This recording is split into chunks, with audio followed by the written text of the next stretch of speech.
देखिए देश भर में हो रही बारिश और उससे मची परेशानियों की। महाराष्ट्र की खबर से चलिए शुरुआत करते हैं। महाराष्ट्र के नासिक में भारी बारिश की वजह से गोदावरी नदी अपने उफान पर है। नदी का जलस्तर लगातार बढ़ते जा रहा है, जिससे शहर के कई हिस्सों में बाढ़ जैसे हालात बन चुके हैं।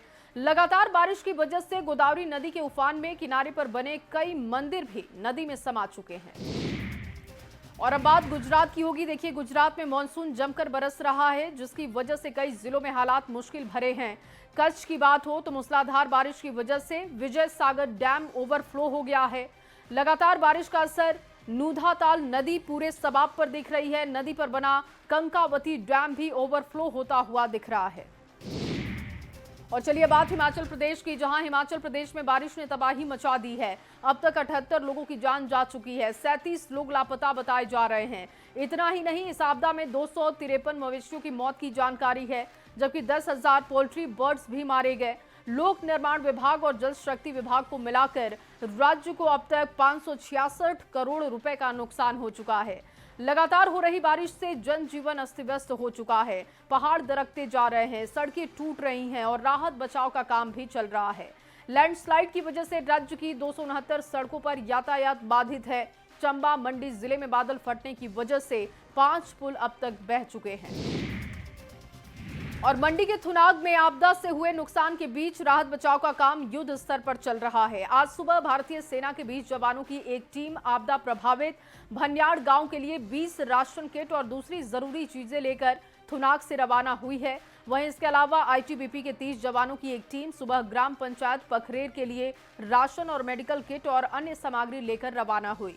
मंडी आपदा प्रबंधन प्राधिकरण की ओर से ये जानकारी साझा की गई।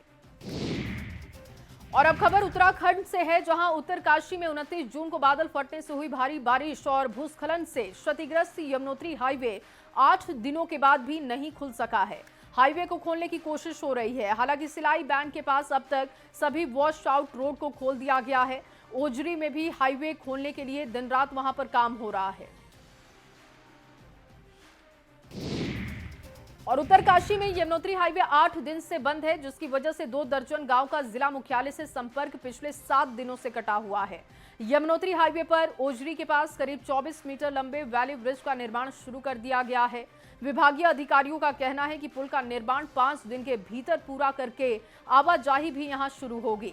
बता दें कि 28 जून को बादल फटने की वजह से सिलाई बैंड और ओजरी के पास यमुनोत्री हाईवे का करीब 20 से 25 मीटर हिस्सा बह गया था। उत्तराखंड में लगातार हो रही बारिश के बाद पिथौरागढ़ में सड़क पर झरना बहने लगा है, जिसकी वजह से जौल जीबी से मुनस्यारी तक मार्ग प्रभावित हो चुका है। सड़क पर अचानक सैलाब आने से दोनों तरफ ट्रैफिक को रोकना पड़ा।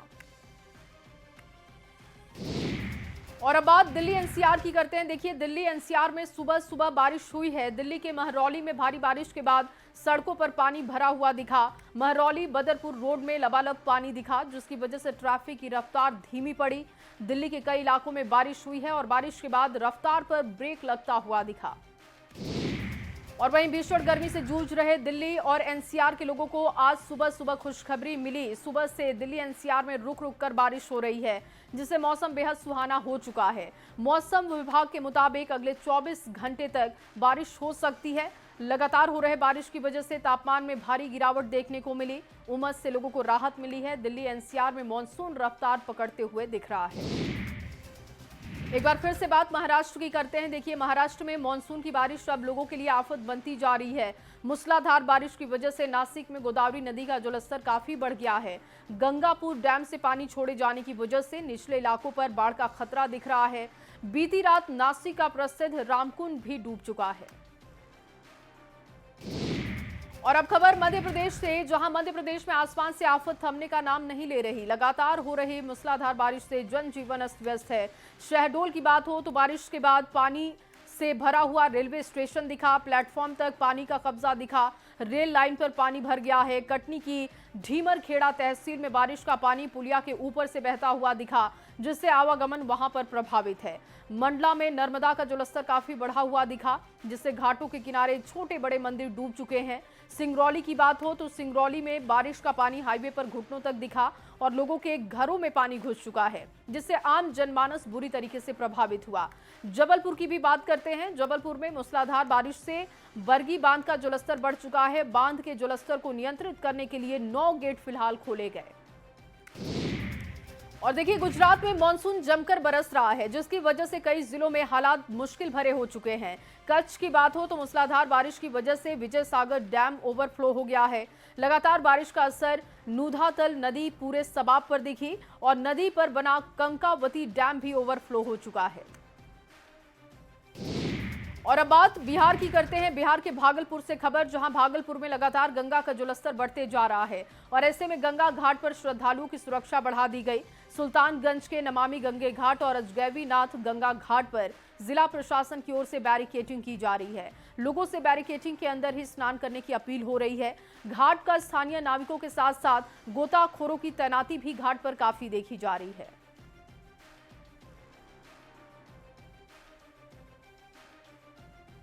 और देखिए, तस्वीरें आपको दिखा रहे हैं। लगातार गंगा का जलस्तर बढ़ते जा रहा है। सावन का महीना भी शुरू होने वाला है और इसको देखते हुए गंगा घाटों पर इस वक्त लोगों के लिए सुविधाएं बढ़ाई जा रही हैं, क्योंकि पानी का जलस्तर लगातार बढ़ते जा रहा है। कोई हादसा ना हो, इसको देखते हुए वहां पर नाविकों और गोताखोरों की डिमांड भी बढ़ी है और इसकी वजह से उनकी तैनाती हो रही है। सरकार का कहना है कि मुस्तैदी के साथ लगे हुए हैं और सावन के महीने में श्रद्धालुओं को कोई परेशानी ना हो, इस पर फोकस है। लखीसराय से खबर, जहां लखीसराय में मानसून की बेरुखी से किसान परेशान हो गए हैं। जून महीने में सामान्य से 67% कम बारिश हुई है और इसकी वजह से धान की बुआई में देरी हो रही है। धान की रोपनी का समय बीतता जा रहा है। किसी तरीके से डीजल और बोरिंग चलाकर धान की रोपनी शुरू की गई है। अगर बारिश नहीं हुई तो इस साल धान उत्पादन पर इसका भारी असर होगा। और आगे बढ़ते हुए बड़ी खबर आपको दे देते हैं। अब बात बिहार में मतदाता सूची सत्यापन को लेकर चल रहे विवाद की कर लेते हैं। बिहार में मतदाता सत्यापन का मामला अब सुप्रीम कोर्ट पहुंच चुका है। 10 जुलाई को सुप्रीम कोर्ट इस पर सुनवाई करेगा। कोर्ट ने चुनाव आयोग को नोटिस भी जारी किया। कोर्ट में दाखिल याचिकाओं में कहा गया कि चुनाव आयोग के स्पेशल इंटेंसिव रिवीजन अभियान के चलते लाखों लोगों का नाम वोटर लिस्ट से हट जाने की आशंका है और इस मामले में सुप्रीम कोर्ट में अब तक 5 याचिकाएं दायर की गई हैं। 10 जुलाई को सभी याचिकाओं पर एक साथ सुप्रीम कोर्ट सुनवाई करेगा। और वीआईपी के राष्ट्रीय अध्यक्ष मुकेश सहनी ने बिहार चुनाव से पहले बड़ा बयान दिया। हाजीपुर में मुकेश सहनी ने कहा कि 2020 में उन्होंने बिहार में एनडीए की सरकार बनवाई थी। अगर मुकेश सहनी साथ नहीं देते तो नीतीश कुमार मुख्यमंत्री नहीं बन पाते, लेकिन बाद में उन्होंने हमारे विधायक को खरीद लिया, सत्ता से बाहर कर दिया, ताकि हम गरीबों और निषाद समाज के हक की आवाज नहीं उठा सके। जो चुनाव भारतीय जनता पार्टी चुनाव आयोग जो है उनके जरिए बिहार के जनता को परेशान करने के लिए एक रणनीति बनाया। अब अरे मोदी जी, 1 साल पहले तो चुनाव हुआ, 40 में से 30 सीट जीतकर दिल्ली में सरकार आप बना लिए। जो लोगों ने वोट दिया उसी के दम पर आप प्रधानमंत्री बने हैं और अभी 1 साल के अंदर में आप कह रहे हैं कि जो वोटर है वो बांग्लादेशी है। ये पहले अपने बाप का, माता पिता का जन्म प्रमाण पत्र लाइए, दिखाइए और उसके बाद आपका वोटर लिस्ट में नाम जुड़ेगा। आप बताइए, अगर यही करना था तो लोकसभा इलेक्शन के बाद आप काम चालू कर देते। और अब खबर पटना के चर्चित कारोबारी गोपाल खेमका हत्याकांड से जुड़ी हुई। हत्या के बाद गोपाल खेमका के परिवार में दहशत का माहौल है। बेटे ने सुरक्षा की गुहार लगाई। उसने पुलिस से परिवार को सुरक्षा देने की मांग की। इसके लिए उसने थाने में एक एफआईआर भी दर्ज करवाई है। और देखिए, बिहार के बड़े कारोबारी गोपाल खेमका हत्याकांड में 72 घंटे बीत जाने के बाद भी पुलिस के हाथ अब तक खाली है। इधर सूत्रों के हवाले से एक बड़ी खबर सामने आई है। इस हत्याकांड को अंजाम देने वाले शूटर की विजय के रूप में पहचान की गई है और वो बुद्धा कॉलोनी थाना में ऑटो चालक की हत्या का भी आरोपी रहा है। हालांकि पुलिस अब तक उसे गिरफ्तार नहीं कर सकी है। सूत्रों के हवाले से मिली जानकारी के अनुसार इस हत्याकांड को अंजाम देने के पहले 3 अपराधी खेमका के घर से 500 मीटर दूरी पर दलदली रोड पर इकट्ठा हुए थे। और पटना के बड़े बिजनेसमैन गोपाल खेमका हत्याकांड में डीजीपी विनय कुमार ने बड़ा बयान दिया। डीजीपी ने कहा कि घटना की सूचना मिलने के तुरंत बाद पुलिस मौके पर पहुंची थी। पूरे मामले की छानबीन हमने शुरू की थी। हालांकि डीजीपी ने माना है कि सूचना मिलने में देरी हुई थी, फिर भी अगर पुलिस के देरी से पहुंचने का सवाल है तो उस पर जांच होगी और अगर किसी भी तरीके की लापरवाही पाई जाती है तो निश्चित रूप से कार्रवाई होगी। तो सूचना मिलने के बाद विलंब नहीं हुआ है, लेकिन सूचना जो है वो थोड़ी विलंब से, चूँकि उस समय जो भी उनके साथ थे उनकी भी प्राथमिकता रही होगी कि उनका जान बचाया जाए, तुरंत अस्पताल भेजा जाए, इसलिए उस ओर से हमारे डायल 112 पे या थाना में सूचना नहीं आ पाई थी कुछ देर तक, करीब 40-45 मिनट तक। और जो सूचना मिली तो वहाँ पर मेडिवर्सल अस्पताल में लोग गए हैं और इसकी जांच की जा रही है थॉरोली। जो कमेटी है जांच कर रही है, यदि लापरवाही पाई जाएगी तो पदाधिकारियों को निलंबित किया जाए। लेकिन अभी तक ये लग रहा है कि सूचना प्राप्त होने में थोड़ी विलंब हुई। डायल 112 को भी यदि वहाँ पता चल जाता, डायल 112 का यदि वहाँ जो भी थे वो कॉल कर देते तो इमीडिएटली डायल 112 कारगिल चौक पे उसका लोकेशन था तो 2 मिनट में पहुँच जाती। लेकिन सूचना में थोड़ी विलंब हुई है, हम एक्सेप्ट करते हैं, लेकिन इसमें कोई जानबूझ करके नहीं है, इनएडवर्टेंट है परिस्थिति। बस थोड़ी देर से सूचना पुलिस को मिली है, उसके बाद पुलिस ने विलंब किया। और अगली खबर दानापुर से, जहां दानापुर के खगौल थाना क्षेत्र में एक स्कूल संचालक की हत्या से सनसनी का माहौल बन गया। जानकारी के अनुसार लेखनगर में स्कूल चलाने वाले अजीत कुमार यादव की रविवार देर रात डीएवी खगौल के पास बीच सड़क पर गोली मारकर हत्या कर दी गई। बताया जा रहा है कि अपराधी पहले से घात लगाकर वहां पर बैठे थे। जैसे ही अजीत कुमार यादव अपनी स्कूटी से पहुंचे, उन्हें घेर कर ताबड़तोड़ गोलियां बरसा दी गई, जिससे घटनास्थल पर उनकी जान चली गई। पुलिस पारिवारिक विवाद और अवैध संबंध को भी हत्या के कारणों में शामिल मानकर हर पहलू से जांच की मांग कर रहा है। खगौल थाना क्षेत्र के अंतर्गत डीएवी स्कूल के सामने एक व्यक्ति जिनका नाम अजीत कुमार है, उम्र लगभग 50 वर्ष है, जो मुस्तफापुर के रहने वाले हैं, इनकी गोली मारकर हत्या कर दी गई है। और जैसे ही पुलिस को सूचना मिलती है, पुलिस तुरंत मौके वारदात पर पहुंचती है और अनुसंधान में जुट जाती है। हम लोगों ने उनकी बॉडी को अनुमंडल अस्पताल में एडमिट करवा दिया है और आगे की इसमें कार्रवाई की जा रही है। अब मुजफ्फरपुर से बड़ी खबर है। ताजिया जुलूस के दौरान फिलिस्तीन का झंडा लहराने का एक वीडियो सोशल मीडिया पर वायरल हुआ। वीडियो मीनापुर थाना क्षेत्र का बताया जा रहा है। वीडियो को लेकर बताया जा रहा है कि ये जुलूस हैदरे अखाड़े की ओर से निकाला गया था और पुरानी पेठिया करबला जाने के दौरान रास्ते में फिलिस्तीन का झंडा लहराया गया। जुलूस में कुछ लोगों ने फिलिस्तीन का झंडा लहराया, वहीं डमी हथियार भी लहराए गए।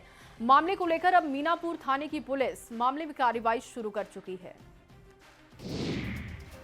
और अब जमुई से खबर, जहां जमुई में मुहर्रम के जुलूस के दौरान कुछ युवकों ने पाकिस्तान और फिलिस्तीन का झंडा लहराया है, जिसका वीडियो अब सोशल मीडिया पर वायरल हो गया है। शहर के भचियार मोहल्ले से निकले मुहर्रम के जुलूस में एक युवक फिलिस्तीन का झंडा लहराते दिखा, जबकि सोनो में एक युवक डीजे गाड़ी पर बैठकर पाकिस्तान का झंडा लहरा रहा था। हालांकि पाकिस्तानी झंडा को इस्लामिक झंडा का रूप दिया गया था। ये दोनों वीडियो सोशल मीडिया पर वायरल हैं, लेकिन इसकी पुष्टि न्यूज़ 18 नहीं करता। हालांकि पुलिस के संज्ञान में इस वीडियो के आने के बाद कार्रवाई तेज कर दी गई है। और पूर्वी चंपारण के मेहसी में भी मुहर्रम के दौरान बवाल हो गया। जुलूस के बाद लौट रहे युवकों की टोली ने गांव में दूसरे समुदाय के लोगों पर हमला किया, जमकर तलवारबाजी शुरू की और इसी दौरान तलवार लगने से एक युवक अजय यादव की मौत की जानकारी मिली, जबकि इस घटना में 4 लोग घायल हो गए हैं। गंभीर रूप से घायलों को मुजफ्फरपुर SKMCH भेजा गया। पीड़ितों ने बताया कि गांव के एक निजाम मियां के इशारे पर यह हमला किया गया। घटना के पीछे पुराना विवाद भी बताया गया। पुलिस ने कार्रवाई करते हुए इस मामले में अब तक 12 लोगों को हिरासत में लिया। और चलिए बड़ी खबर वैशाली से आपको देते हैं, जहां पर हाजीपुर के करबला में 2 ताजिया जुलूस के दौरान आपस में भिड़ने की खबर मिली। दोनों तरफ से जमकर पत्थरबाजी हुई। पत्थरबाजी में दोनों तरफ से कई लोग घायल हुए। हालांकि पहुंची पुलिस ने मौके पर पहुंचकर मामले को शांत करा दिया।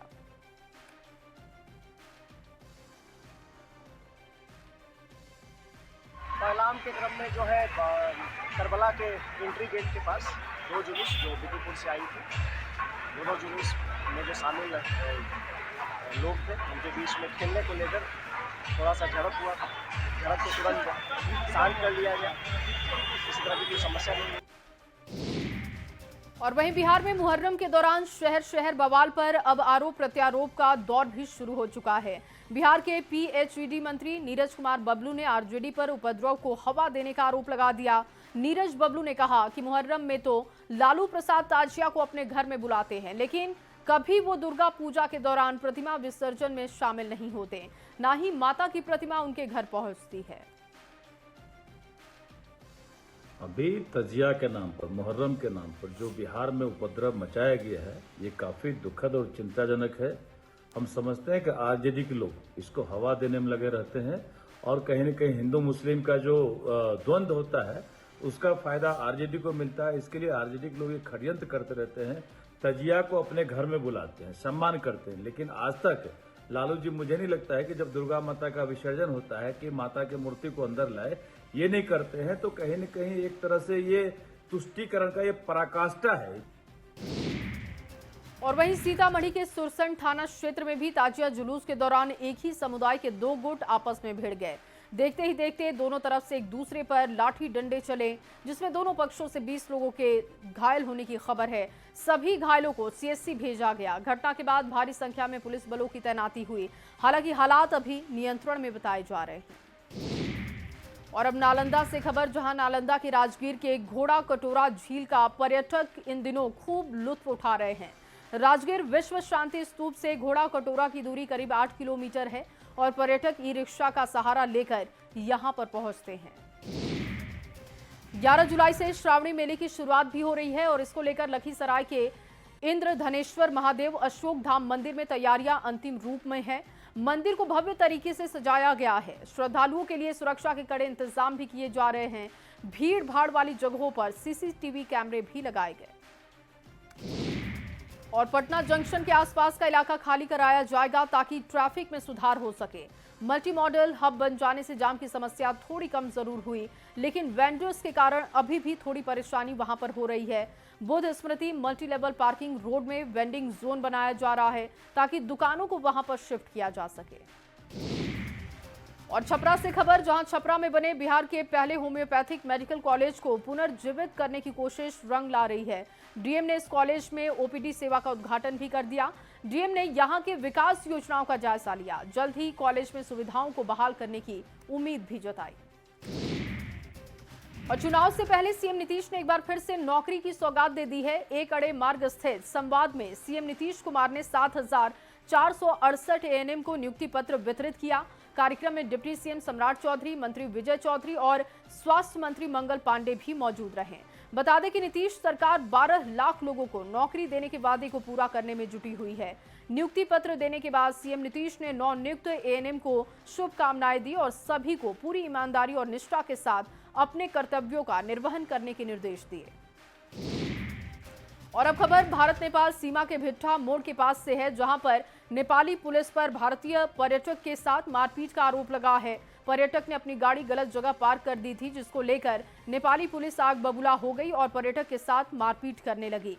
पत्नी के सामने पति की जमकर पिटाई की गई।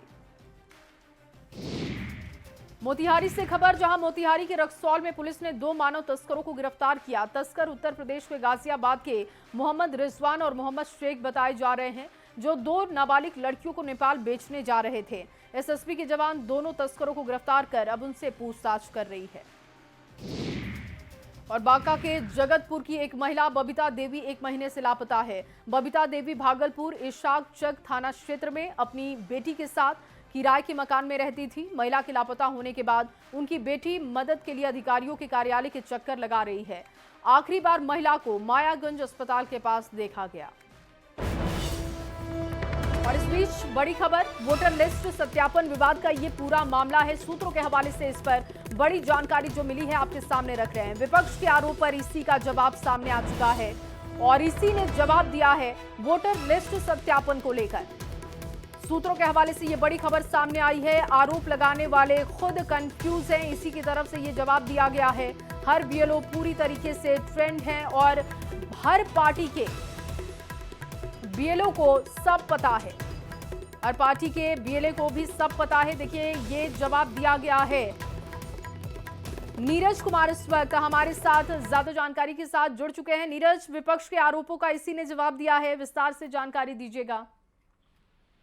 देखिए, चुनाव आयोग की तरफ से बार बार इस बात को दोहराया गया है कि बार बार ये विपक्ष के दलों की तरफ से या कई नेताओं की तरफ से जो बयान दिया जा रहा है कि चुनाव आयोग ने अपने दिशा निर्देशों में बदलाव किया है। आज खुद तेजस्वी यादव की भी प्रेस वार्ता थी, उसमें उन्होंने कहा कि कई दिशा निर्देशों में बदलाव किए गए हैं, अलग अलग माध्यम से चुनाव आयोग ने ये कहा है। लेकिन चुनाव आयोग ने साफ कहा है कि दिशा निर्देश में कोई बदलाव नहीं किया गया है। अगर इन्यूमरेशन फॉर्म, जिस फॉर्म को भरने की बात चुनाव आयोग की तरफ से की गई है, वो फॉर्म अगर कोई नहीं भरता है तो ड्राफ्ट मतदाता सूची जो होगा, यानी अंतिम मतदाता सूची पब्लिश होने से पहले जो ड्राफ्ट मतदाता सूची होता है उसमें मतदाता का नाम नहीं जोड़ा जाएगा। दूसरी चीज, चुनाव आयोग के सूत्रों ने जो हमें जानकारी दी, उनका कहना है कि बार बार जो लोग आरोप लगा रहे वो खुद कंफ्यूज्ड हैं।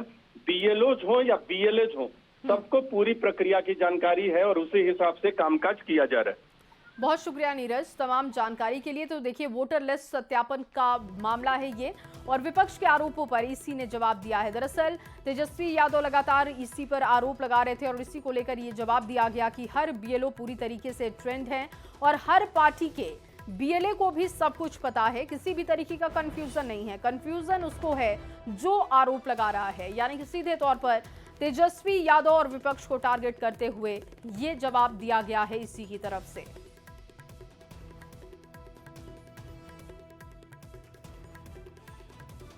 और चलिए, इसी खबर के साथ इस बुलेटिन में बस इतना ही। आप बने रहिए न्यूज़ 18।